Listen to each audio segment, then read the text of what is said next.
Hello all, welcome back to the next one. In this one, we'll take a look at one more listener from TestNG, and that is ISuiteListener. So we looked at IInvoked method listener, we looked at ITestListener. Since we had things on methods and test level, we should have something on the level of suite as well, right? Because there might be stuff that we want to run and execute before and after suites. So what is a test suite? We all know in our XML files we have a suite tag, and under that we have multiple test tags. So this is the suite level. What I've done here is I've just made a small change that here I'm running test listener test 1 and here I'm running listener test 2. And then I have two classes here. The first one was using custom listener 1, the second one was using custom listener 2.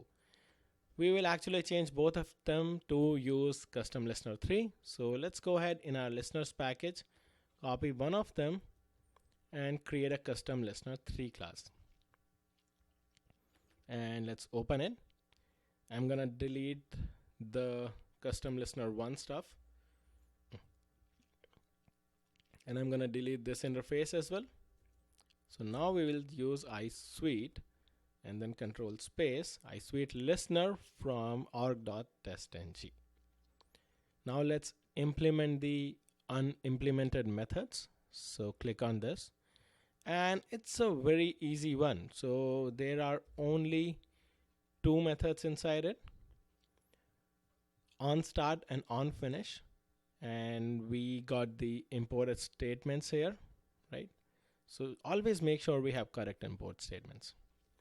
Then it is very easy, right? We can just tell by name also. On start is when the suite starts, the suite level, and on finish is when suite ends, right? So let's write the comments here. When suite tag starts, and same thing when suite tag completes. That's about it. So this is very easy. Let's write couple of print statements to understand it.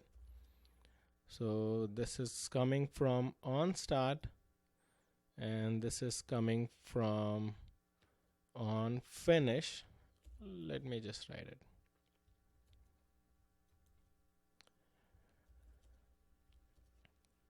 So let's write it maybe when, okay, I have to write it within the double quotes. So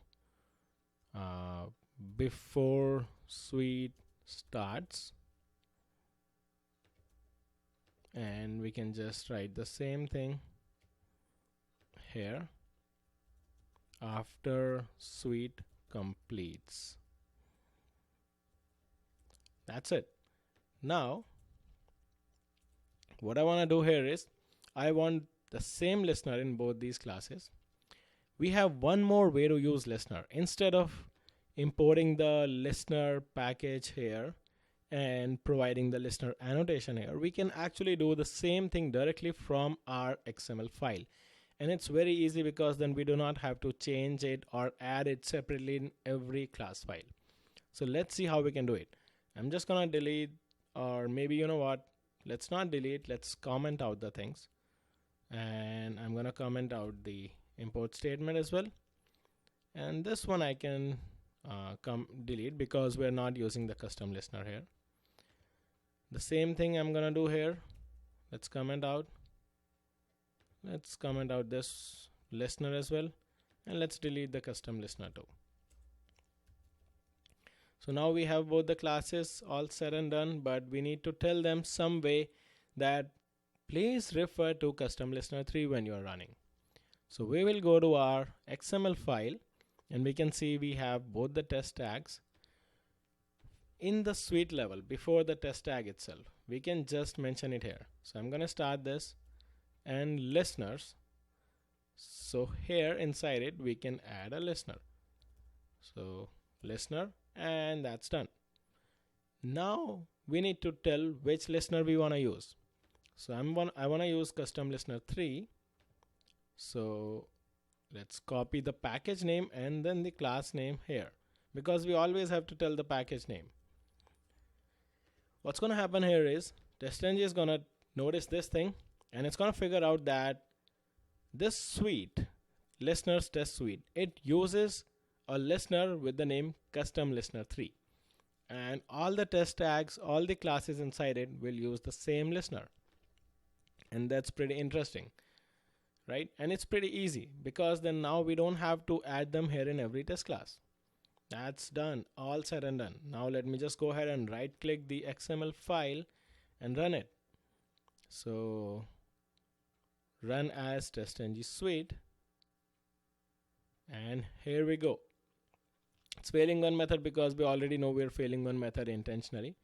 So the first thing that happened was on start executed before suite starts, then all the methods executed from both the classes. So from listener test 1 all the methods executed, then from listener test 2 all the methods executed, and then on finish executed at the suite level, so after suite completes. That's about it. This suite listener is very simple, very easy to understand, very easy to learn. So guys, please go ahead and download the code file, practice it, and let me know if you have any questions. I'll see you in the next lectures.